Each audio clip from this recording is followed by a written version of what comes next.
الحمد للہ رب العالمین والصلاة والسلام علی سید الانبیاء والمرسلین اما بعد فاعوذ باللہ من الشیطان الرجیم بسم اللہ الرحمن الرحیم الصلاة والسلام علیک یا رسول اللہ وعلی آلک واصحابک یا حبیب اللہ۔ ہجرت جب حضرت ابراہیم علیہ السلام نے شہر بابل سے ہجرت فرمائی تو ان کے ہمراہ آپ علیہ السلام نے بھی ہجرت کی۔ حضرت ابراہیم علیہ السلام نے سرزمین فلسطین میں قیام فرمایا اور حضرت لوط علیہ السلام نے اردن میں رہائش اختیار کی۔ مروی ہے کہ یہاں کچھ لوگوں نے حضرت لوط علیہ السلام پر قابو پا کر انہیں قید کر لیا، ان کا مال چھینا اور مویشیوں کو بھی ہانک کر لے گئے۔ جب حضرت ابراہیم علیہ السلام کو خبر ملی تو آپ سینکڑوں افراد کو ساتھ لے کر ان کے تعاقب میں روانہ ہوئے۔ آپ علیہ السلام نے حضرت لوط علیہ السلام کو چھڑا لیا، ان کا مال متاع بھی واپس لیا اور ان دشمنان خدا کی بہت سی تعداد کو تغی کر دیا اور انہیں شکست دے کر دمشق کے شمال تک ان کا تعاقب کیا۔ یہاں برزہ کے مقام پر پڑاؤ ڈالا اور کچھ عرصہ یہاں رہنے کے بعد فاتحانہ شان سے اپنے علاقے میں واپس تشریف لے آئے۔ کچھ عرصے بعد اللہ تعالیٰ نے آپ علیہ السلام کو نبوت رسالت کا منصب عطا فرما کر اہل سدوم کی طرف بھیجا تاکہ انہیں دین حق کی دعوت دیں اور برے کاموں سے منع کریں۔ اللہ تعالیٰ نے حضرت لوط علیہ السلام پر بہت سے انعامات فرمائے، جن میں سے 8 انعام ہم سنتے ہیں کہ اللہ تعالیٰ نے وہ کون سے انعام ہیں جو حضرت لوط علیہ السلام پر عطا فرمائے۔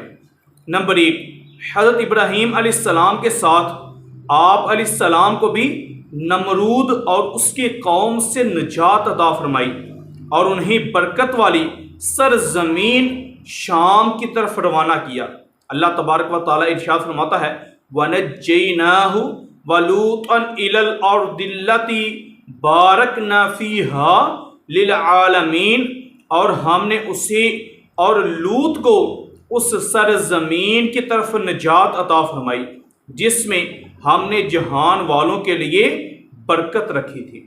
دوسری اور تیسری نعمت کیا تھی؟ اللہ تعالیٰ نے آپ علیہ السلام کو حکمت و نبوت اور بہترین قوت فیصلہ سے نوازا اور شایان شان علم حاصل دیا۔ پھر اللہ تعالیٰ نے ارشاد فرمایا وَلُوطًا آتَيْنَاهُ حُکْمًا وَعِلْمًا، اور لوط کو ہم نے حکومت اور علم دیا، یعنی حکومت بھی دی اور علم بھی دیا۔ بعض مفسرین کے نزدیک یہاں حکماں سے مراد حکمت یا نبوت ہے، اور بعض کے نزدیک اس سے حکومت مراد ہے۔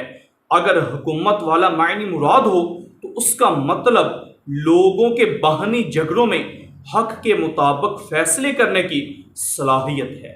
نمبر 4 اور 5 انعام کیا دیا اللہ تعالیٰ نے؟ آپ علیہ السلام کو ہدایت عامہ و خاصہ کی نعمت سے نوازا اور آپ کو نبوت عطا فرما کر تمام جہان کے بہترین افراد کے گروہ میں شامل کیا۔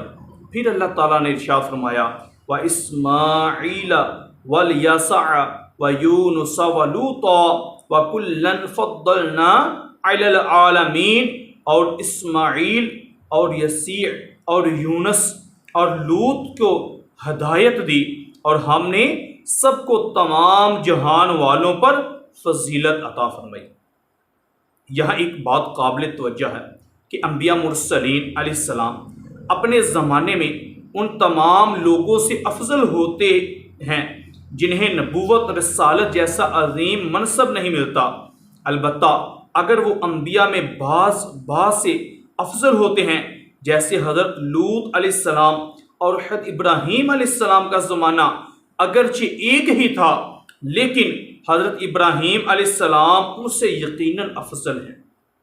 ساتویں اور چھٹی کون سا انعام فرمایا؟ اللہ تعالیٰ نے آپ علیہ السلام کو اپنی خاص رحمت میں داخل کیا اور اپنے خصوصی مقرب بندوں میں شمار فرمایا۔ پھر اللہ تعالیٰ نے قرآن پاک میں ارشاد فرمایا وَأَدْخَلْنَاهُ فِي رَحْمَتِنَا إِنَّهُ مِنَ الصَّالِحِينَ، اور ہم نے اسے اپنی رحمت میں داخل فرمایا، بے شک وہ ہمارے خاص مقربین میں سے تھا۔ آٹھواں انعام کیا تھا؟ اللہ تعالیٰ نے آپ علیہ السلام کو ان لوگوں کی ہدایت کے لیے بھیجا جو لواطت جیسے غلیظ گناہ نے فعل میں ملوث تھے، اور پھر ان لوگوں کو ہدایت قبول نہ کرنے پر آپ علیہ السلام کو اس بستی سے نجات عطا فرمائی۔ چنانچہ ارشاد باری تعالیٰ ہے وَنَجَّيْنَاهُ مِنَ الْقَرْيَةِ الَّتِي كَانَتْ تَعْمَلُ الْخَبِيثَ إِنَّهُمْ كَانُوا قَوْمَ سَوْءٍ فَاسِقِينَ، اور اسے اس بستی سے نجات بخشی جو گندے کام کرتی تھی، بے شک وہ برے لوگ نافرمان تھے۔ اللہ تعالیٰ نے حضرت لوط علیہ السلام کو گندے کام کرنے والوں کی بستی سے نجات دینے کو اپنے احسانات میں شمار فرمایا۔ اس سے معلوم ہوا کہ برے پڑوس سے نجات مل جانا، یعنی اگر پڑوسی برے ہوں ان سے نجات مل جانا اللہ تعالیٰ کی بہت بڑی نعمت ہے۔